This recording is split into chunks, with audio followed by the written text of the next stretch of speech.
Halo teman-teman semua, selamat berjumpa kembali dengan saya. Melanjutkan cerita yang kemarin tentang perkopian. Setelah kemarin bercerita tentang sejarah kopi tubruk, hari ini saya akan bercerita tentang sejarah kopi susu yang di akhir-akhir ini, beberapa tahun terakhir ini sangat populer ya. Menurut catatan, sejarah kopi susu ini sudah diracik dan digemari sejak tahun 1660, 3,5 abad lebih yang lalu. Lalu bagaimana perkembangan racikan kopi susu ini hingga menjadi seperti sekarang?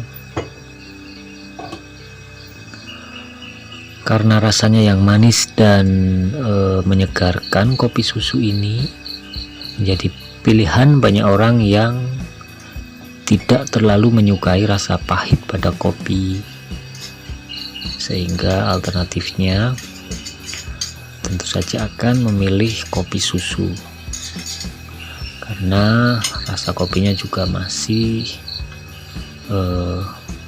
sangat kuat dibanding ketika dicampur yang bukan susu, misalnya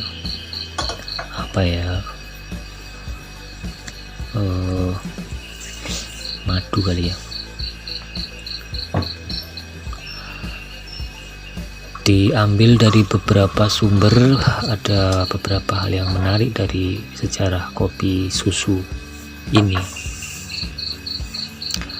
Penemuan kopi susu ini bermula di tahun 1660-an tadi di Asia dan Eropa, dan keduanya pastinya memiliki sisi sejarah sendiri-sendiri. Dan karena kita berada di Asia, di Indonesia, kita ambil cerita yang dari Asia. Tentu saja perkembangan kopi susu di Asia tak lepas dari era kolonial ketika Belanda menguasai beberapa negara di Asia. Di tahun 1616, Belanda merupakan negara pertama di Eropa yang memiliki pohon kopi. Mereka membawa kopi dari Yaman untuk ditanam di Amsterdam. Setelah sukses, mereka kembali di tahun 1658 dan membeli rempah di Sri Lanka, namun tidak berhasil. Maka akhirnya mereka ke Indonesia, tepatnya ke Pulau Jawa, yang membuat Pulau Jawa menjadi pemasok biji kopi pertama di Eropa. Kemudian muncul cikal bakal kopi susu yang ditemukan oleh seorang duta besar asal Belanda bernama Johan Nieuwhof. Johan ini merupakan duta besar Belanda di Cina pada tahun 1660. Awalnya, ia penasaran dengan tradisi orang-orang elit dan bangsawan di Cina pada era dinasti Qing. Mereka sering menambahkan susu ke dalam teh yang akan diminum. Maka Johan ini memilih menambahkan susu ke kopi racikannya, dan Johan menjadi orang pertama di dunia yang pertama kali meminum kopi dengan susu. Rasanya menjadi enak dan lebih manis, membuat minuman kopi susu ini mulai dikenal banyak orang. Bahkan tren ini sampai ke Eropa dan terus berkembang. Namun tidak serta-merta saat itu juga. Butuh waktu sekitar 24 tahun setelah kopi susu ini ditemukan baru populer. Saat itu seorang mantan pejuang bernama Franz membuka kafe di Wina, Austria pada tahun 1684 Ia membuka kafe setelah mendapatkan biji kopi dari orang-orang Turki dan uang yang cukup banyak. Ia meracik kopi dengan cara yang dipelajari dari orang Turki. Tapi rasa khas Turki tidak terlalu disukai orang Eropa. Akhirnya ia mulai menyaring kopi, kemudian menambahkan pemanis berupa madu dan susu. Dari sana minuman kopi susu mulai digemari dengan populer.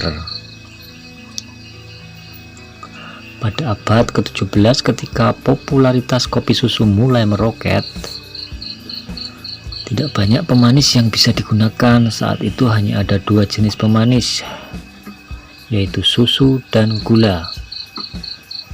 Dan beberapa tahun mendatang, orang-orang mulai beralih dari madu ke gula karena rasanya lebih enak ketika dicampur ke minuman. Apalagi saat itu banyak orang yang sudah menemukan cara untuk menghangatkan susu secara benar agar rasa kopinya lebih menyatu. Banyak orang yang lebih suka mencampurkan kopinya dengan susu tanpa gula karena rasa kopinya dinilai lebih kuat jika hanya menggunakan susu. Tapi selera juga.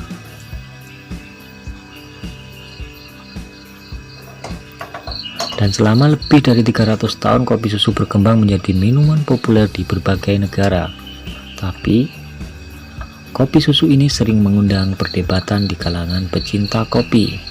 Banyak yang menyebut bahwa kopi susu ini merupakan minuman untuk orang yang tak suka kopi tapi masih ingin minum kopi.